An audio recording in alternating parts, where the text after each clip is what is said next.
Ladies and gentlemen, hello, and you are watching TTV News with some latest events in the province. And now we're coming to details.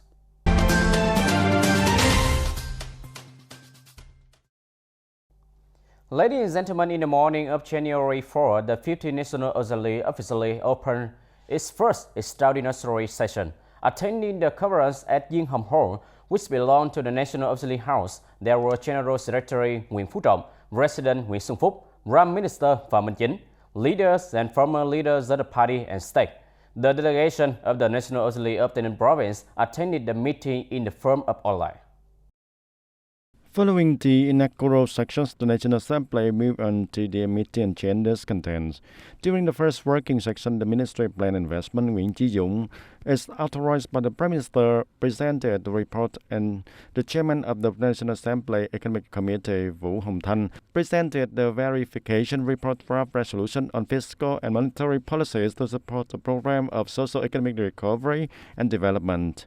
Minister of Transport Nguyễn Văn Thể also presented the report, and Chairman of the Economic Committee of the National Assembly, Vũ Hồng Thanh, presented the report on verification of the investment policy of the construction projects for the North and South Expressway works in the East in the period of 2021 to 2025. Then, the Minister of Justice Lê Thành Long also presented a report on the draft law amending and supplementing a number of articles on the laws of public investment, the law on investment under the mode of public-private partnership, the law on investment, the law on binding, and the law on electricity, as well as the law on enterprises, and also the law on special consumption tax and laws on civil judgment execution. In addition, Minister of Plan and Investment Nguyễn Chí Dũng also presented a report on the draft resolution on piloting a number of specific mechanisms and policies for the development of Cần Thơ City. The shape of the epidemic prevention and control strategy to safety adapting flexibly and effectively controlling the COVID-19 epidemic has had a positive impact on the morale of people and businesses in the last months of the year. This is shown through the determination of each industry, each locality, and its individuals. By the end of 2021, there were 10 completed and exceeded targets, and 8 failed to fulfill the plan. Particularly, the indicator of the rate of children under 5 years old suffering from malnutrition has not been investigated due to the COVID-19 epidemic. Total economic production increased by 1.5% over the same period. GRDP per capita is over 3,000 USD. Index of industrial production increased by 2.6%. Total state budget revenue in the area reached more than 10,000 million Vietnam dong, reaching over 95% of the estimate. Notably, the disbursement of public investment capital still reached a high level, nearly 66%. Foreign investment attraction increased by 4.7%, ranking third in attraction foreign investment. Export turnover reached 5.5 billion USD, up 12.2% over the same period. Right now, when 2021 has passed, slowly everyone prays for the epidemic to subside so that the people will no longer be under heavy pressure. We adapt safely with the highest efficiency so that the economy will recover faster and more smoothly.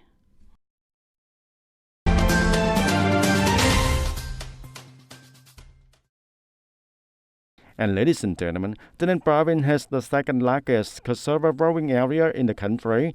The total area of cassava growing in the province each year reaches nearly 46,900 hectares. With the large area of cassava growing, the people, especially the farmers, have to fight many harmful diseases on crops, in which the most common is the leaf mosaic disease. The Agricultural Extension Center of the TayNinhTV province recently implemented the agricultural extension projects, building a model of disease-free seed production, intensive farming, integrated management, and prevention of cassava mosaic disease caused by harmful viruses in cassava growing area key.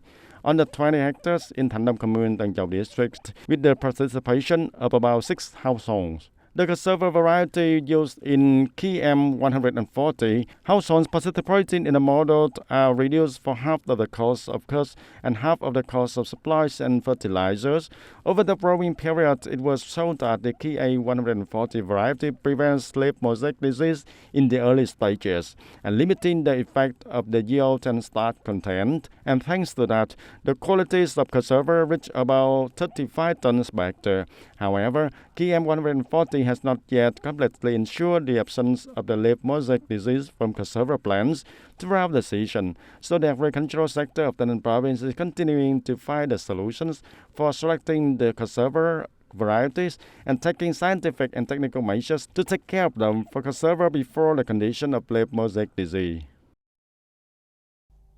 Responding to the call of the Center from the Vietnam Farmland Wrong Committee of Taynan Province had the launching ceremony to raise funds to support the prevention and control of the COVID-19 epidemic. Up to now, the total amount of money and medical goods and supply has received hundreds of billion Vietnam đồng. From this source of mobilization, the Vietnam Farmland Wrong Committee of Taynan Province allocated and purchased goods, food, medical supply, and necessity to give to border guard and soldier. The number of participants in the prevention of the COVID-19 epidemic on the Taynan borderline, allocating medical supply to district towns, cities, concentrated isolation areas, giving gifts, medical supply, and cast forces participating in the prevention of the COVID-19 epidemic, take care of the poor. In addition, the Vietnam Farmland Wrong Committee of Taynan Province mobilized to support rice and goods for Ho Chi Minh City with the total value of more than 1 billion Vietnam đồng, supporting Bắc Giang and Bắc Ninh Province with 3 billion Vietnam đồng, Hai Dung Province 200 million Vietnam đồng, and transferring Taynan Department of Health 100 million Vietnam đồng to buy masks and antiseptic water to support epidemic prevention for the Khmer Vietnam Association in Cambodia. In addition, the Wrong Committee of District and communes mobilized to support hospital, station, and checkpoint in charge of the prevention and control of the COVID-19 epidemic, charity kitchen, concentrated isolation areas, households with under difficult circumstances, hundreds of tons of rice, vegetable, fruit, necessity with a total value of nearly 79 billion Vietnam đồng.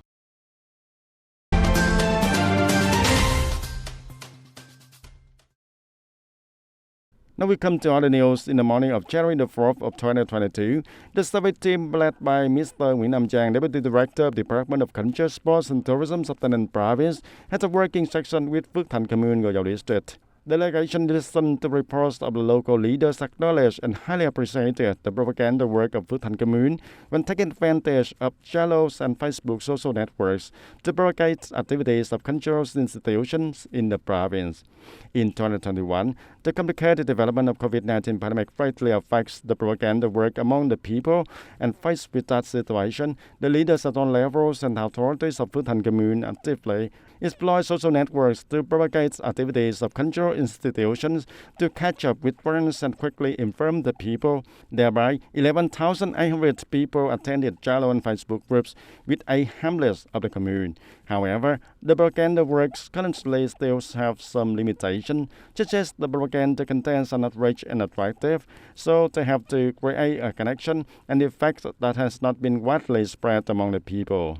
At the meeting, Mr. Nguyễn Nam Giang, Deputy Director of the Department of Culture, Sports and Tourism, the leaders of the survey team directed, in order to make use of the social networks in the propaganda work to achieve high efficiency in the coming time, the cultural institution in Phước Thành Commune need to continue to maintain and improve the qualities of propaganda articles, build many online cultural and entertainment activities in order to continue to attract the attention of a large number of the people and promote propaganda, considering this is an effective tool to share and connect with the people.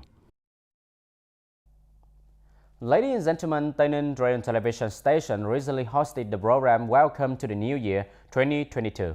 This is the present as well as the New Year greeting from TayNin Radio and Television Station to the audience who have always cared, watched, and contributed to the overall success of the TTV11 brands over the time. Attending the program, there were Mr. Yo Đức Trong, standing Vice Chairman of the Romso People Committee, Ms. Nguyễn Đại Thi, Vice Chairman of the Romso People Council, Ms. Nguyễn Thị Xuân Hương, Head of the Propaganda Department of the Romso Party Committee. With the theme TTV11 Solidarity, Steady Progress, the program summed up and re-evaluated the outstanding result that TayNin Radio and Television Station team had worked together to overcome difficulties and achieve. Over the past time, with the attention and direction of the leader at some level, the collective radio and television station has united with one heart, utterly researches and offer many solutions to both be flexible, adapt, and overcome. Due to the complicated situation of the COVID-19 epidemic, it is possible to improve the quality of the broadcast program and regularly meet the expectation of the roadshow leaders and the audience. This program also marked the completion and putting into use of TayNin Television Center with the model sound, light, and stage system. This is considered a memorable and proud milestone of TayNin Radio Television Station. From here, it is promised that many new programs will be broadcast to serve the audience and listener in the near future. For a television station, infrastructure conditions are very important, and it is also the goal set by the board of directors and the teams of the radio and television station. And up to this point, we have also done it, and hopefully in 2022, we will continue to overcome the difficulties of the persons affected by the COVID-19 pandemic, and plus with such good conditions. The radio and television station will have a favorable situation. We also hope that from this studio, we will have more new programs, interesting programs to meet the information needs of the audience. With the equipment and facilities like this, and with the spirit of cooperation of the reporters as well editors and the whole team, I believe that in the coming time we can completely produce the program with high quality and music shows. On this occasion, TayNin Radio and Television Station also organized the awarding of the second TayNin Bronze Television Festival 2021. There were 10 television awards in 2 categories, reporter and columnist. In particular, the first prize of the festival went to the World Strategic Decision in the Fight Against COVID-19 in TayNin by Triệu Quang Khai. Ladies and gentlemen, that's all for today TTV News. Thank you for joining with us and see you next time.